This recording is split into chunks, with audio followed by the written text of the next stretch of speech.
আমি পরিতোষ দে আজকে বাস্তুশাস্ত্র নিয়ে আপনাদের সামনে হাজির হয়েছি।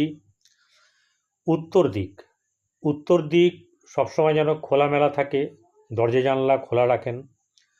উত্তর দিকে পরিষ্কার পরিচ্ছন্ন রাখতে হবে। উত্তর দিক হচ্ছে ধন আগমনের জায়গা। উত্তর দিক কুবেরের স্থান।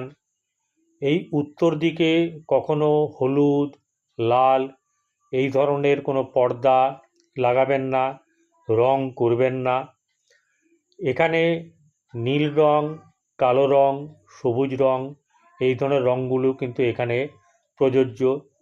এছাড়া যারা এই দিকে মানে প্রতিবন্ধকতার সৃষ্টি করে রাখেন, তাদের ধন আগমনের জায়গা খারাপ হবে। এই উত্তর দিকে আপনারা অ্যাকোরিয়াম রাখতে পারেন এবং কুবেরের মূর্তি বা ফটো রাখতে পারেন, এতে আপনাদের ভালো হবে।